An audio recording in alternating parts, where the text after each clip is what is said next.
Dalam kehidupan sehari-hari, tak jarang kita mendengar orang berkata, zaman sekarang mana ada orang jujur. Orang jujur akan selalu tersingkir, bahkan akan hancur.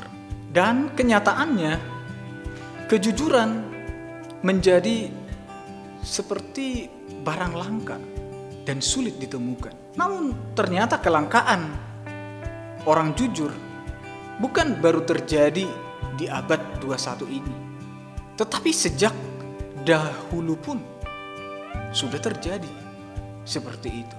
Bahkan Nabi Mika pernah mengeluhkan hal ini. Firman Tuhan berkata, orang saleh sudah hilang dari negeri dan tiada lagi orang jujur di antara manusia. Sahabat terang hidup, karena dosa yang telah menguasai semua manusia, maka tak heran bahwa kejujuran menjadi hal yang sangat langka. Menjadi sangat sulit menemukan orang yang bisa dipercaya. Banyak orang rela menipu, berbohong, korupsi, mengorbankan nilai-nilai moral, semua demi nafsu keserakahan dan kenikmatan yang sementara. Namun bagi kita, orang yang telah ditebus oleh darah Kristus, seharusnya tidak lagi sama dengan orang-orang pada umumnya. Sebab kita telah menjadi ciptaan baru di dalam Kristus.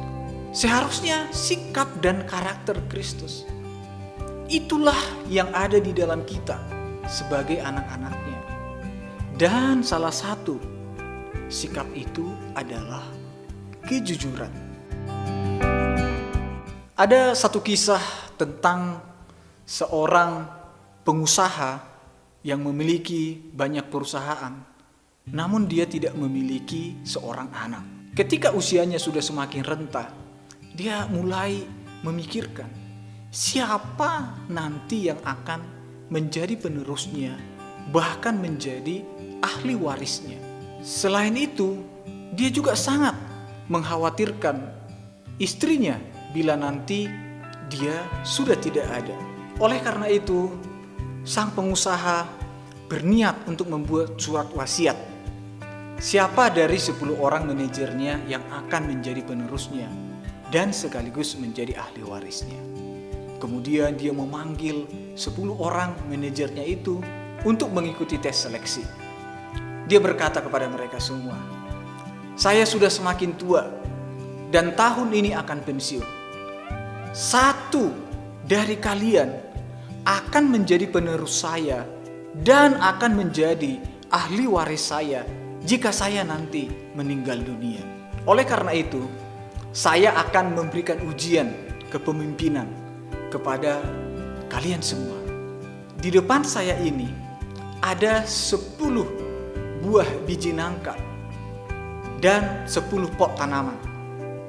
Saya akan berikan 3 bulan masing-masing kepada kalian untuk kalian bisa merawat biji ini hingga bisa bertumbuh dengan baik di pot ini.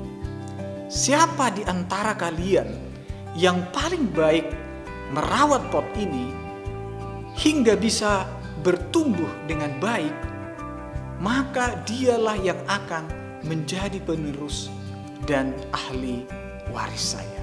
Singkat cerita, 3 bulan berlalu, 10 manajer menghadap sang direktur beserta pot tanamannya masing-masing. Mereka semua berdiri dengan bibit pohon nangka yang sudah mulai tumbuh dengan baik. Tetapi tiba-tiba mereka semua tertawa melihat satu rekan mereka yang membawa pot yang hanya berisi tanah karena benihnya tidak tumbuh. Kemudian sang direktur bertanya kepada manajer yang masih muda itu dan yang notabene adalah seorang pengikut Kristus. Dia bertanya, mengapa benih biji nangkamu tidak tumbuh seperti yang lain? Padahal saya tahu selama ini kamu bukan orang malas. Kamu selalu bertanggung jawab dalam setiap pekerjaanmu. Tetapi mengapa mengurus 1 biji tanaman saja kamu tidak berhasil? Dengan merasa malu dan takut, dia menjawab, bosnya, saya sudah berusaha Pak, sebaik mungkin menyiraminya setiap hari. Tetapi saya bingung, benihnya tak kunjung tumbuh. Dan kawan-kawannya pun semua pada tertawa mendengarkannya. Kemudian sang direktur meninjau semua pot demi pot yang telah dibagikan. Dan kemudian dia bersiap untuk mengumumkan siapa yang jadi pemenang dan akan menjadi ahli warisnya. Dengan sangat hati-hati dia berkata, setelah meninjau cara kalian dalam mengerjakan tanggung jawab yang saya berikan, maka saya memutuskan yang menjadi ahli waris saya adalah Rudi yang benih nangkanya tidak tumbuh. Wah, 9 manajer yang lain protes. Mengapa malah benih yang tidak tumbuh yang justru yang menang? Sedangkan benih yang mereka miliki semua tumbuh dengan baik. Kemudian sang direktur berkata, sesungguhnya semua benih yang saya bagikan kepada kalian telah terlebih dahulu direbus oleh istri saya di rumah. Jadi bisa dipastikan semua benih itu tidak akan ada yang memungkinkan untuk bisa tumbuh. Jadi hanya Rudi yang bersikap jujur. Dan hanya orang yang jujurlah yang bisa saya percaya untuk melanjutkan perusahaan ini, dan juga yang akan nanti menjaga dan merawat istri saya bila saya tidak ada kelak. Itulah nilai kejujuran.